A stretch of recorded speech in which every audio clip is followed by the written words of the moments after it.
Our next speaker, guys, is this incredible woman that I've had the distinct honor of having as an executive coach here. She is the CEO of a company called Big Think. And right behind her is going to come Barry Habib. And so, Ruth, I actually think we told Barry we're going to be running 5 minutes late, so you have till 1:35. But I'm handing the show over to you guys.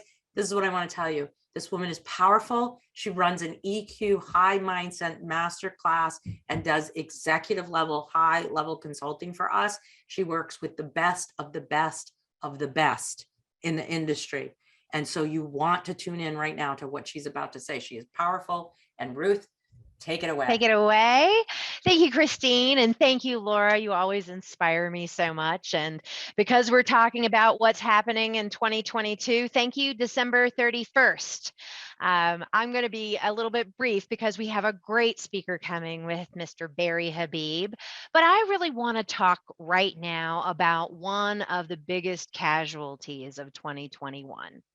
And it is team building, team synergies.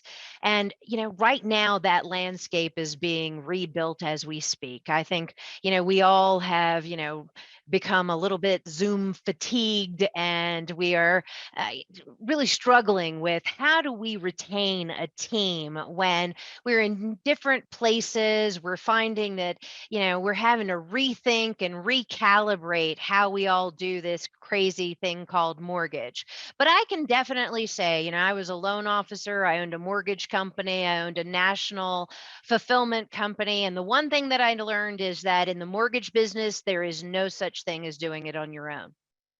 And so as that landscape is being rebuilt every single day, whether you are the boss, whether you're the employee, whether you're the manager, whether you're somebody who is out there processing on your own, this is really something I encourage you to spend some time and listen to, because we are all part of a team and we are all struggling to find how, after all of the things that have happened in the last couple of years, we really rethink how to make that team dynamic work and work in a way that it's not going to go back to the way that it was. And maybe it shouldn't. As I started this year, I really started to think of some of the biggest trends in executive leadership discussions, training. And it's really it starts with, what is your purpose? Because a lot of times I think that, our purpose is the Wickle file. But it's not really. Our purpose is this career that we have and how we're going to continue to build that career and work within the teams that we have and make them as strong and special and successful as they possibly can. So what is your people strategy? Because, we can't go back to the way that it was, where we had kind of this top down, I'll tell you what to do and you'll do that, and I'll let you know if you did it right. The reality is we're recalibrating and rethinking how we work with other people. And there's also, and this I'm just going to say, is your succession planning. And this is for every single person and every executive, every employee, every mid-level manager, every loan officer that I talk to, which is, until you have somebody who can do your job as good or as well or better than you can, you don't get to move up. And that's really the goal of this career, is to be able to reach that next height.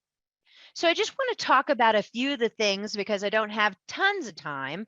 And I want to talk about some of the things that you can do today as we are starting. It's January. It's like the first day of school. Stop winging it and get to learning. Laura had some really great comments about curiosity. And I will tell you that, everybody right now is kind of winging it.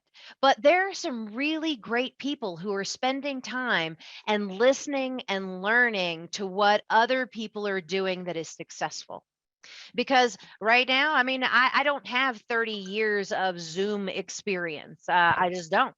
And so go back to school, go and look at Forbes or Inc. or the Harvard Business Review, go and read the books that are available so that you can really start to think about how you want to build your teams around you, especially when you're talking about productivity.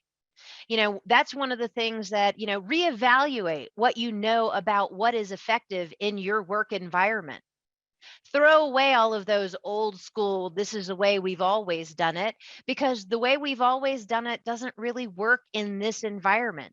And things are they're changing so dynamically. You do yourself a disservice if you're not really rethinking about what's going on, adopting new productivity solutions, whether it's within your LOS, whether it's within a Trello, or you're looking at your Salesforce or your CRM. How are you looking at those productivity solutions? There was a huge amount of M&A that went on last year as people kept gobbling up other companies.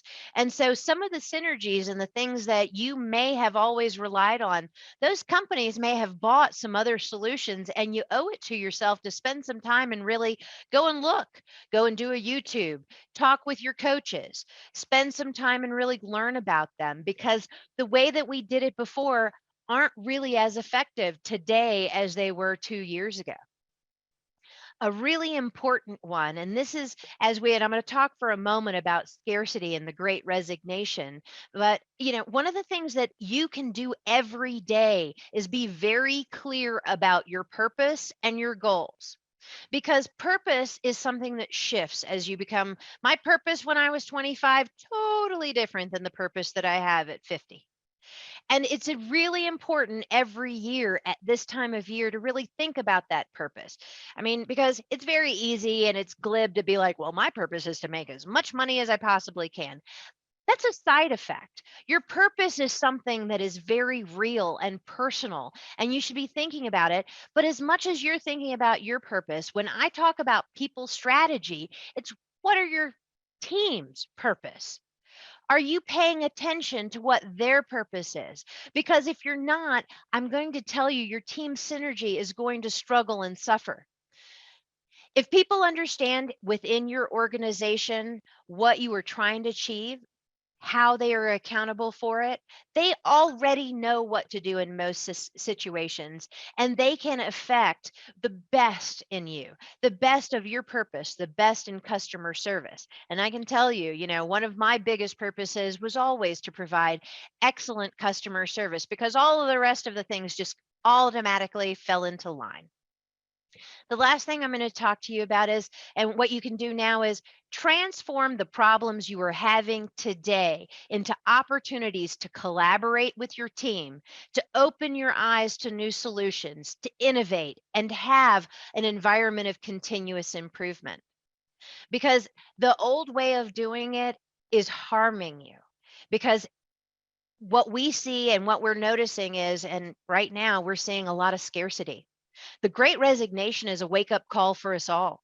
We are in a relationship business, and the major relationships we have neglected are the ones with our employees, with our managers, with our bosses, with our teams.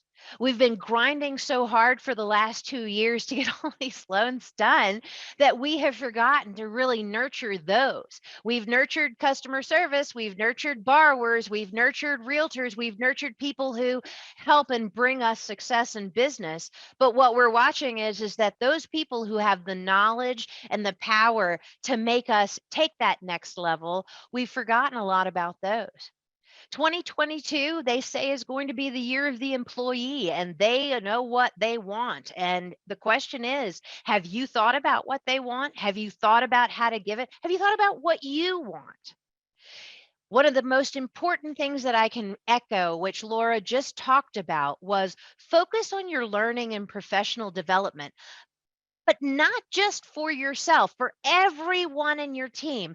And quite often people are like, oh, well, we have, a few people in our executive team, and we send them out to really great executive management schools. There is a lot of learning that needs to be done, because they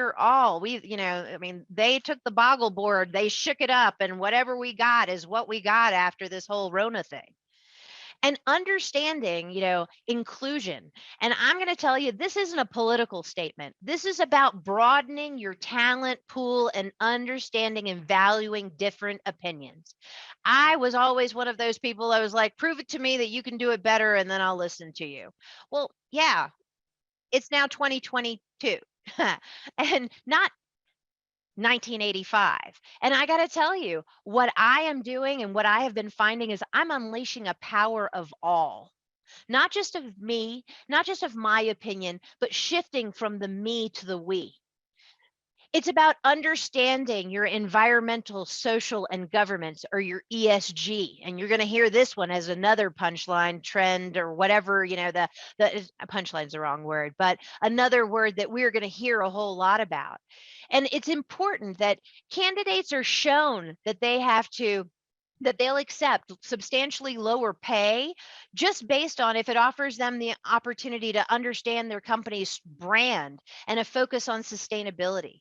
It's time to reevaluate and re-examine your managers, your employees' value proposition, and make sure it is compelling and differentiating as impossible, and that you are living up to your promises. I know I only have another couple of minutes here, but I do want to talk about one last thing, which is another major trend that we're going to hear about in 2022, which is employee well-being.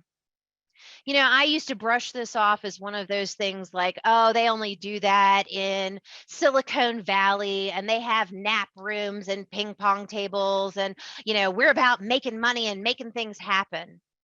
But I've got to tell you, over the last couple of years, people have really been neglected, and their well being, whether it's from their career, understanding their purpose, which you can help, their social life because it's been so hard, their financial well being because everybody has been working so hard, but they don't really understand their security net, their physical incentives have really suffered as people sit in chair and stare at a camera all day long instead of getting out, or their fear of getting out, and really enabling people to talk about their mental and emotional challenges, their resilience, offering them resilience programs and training, because that is available for us all. But quite often we're like, oh, I'll get to me later. I'll get to that later. We've got this, huge pipeline, but what we're seeing is the stress has turned into burnout.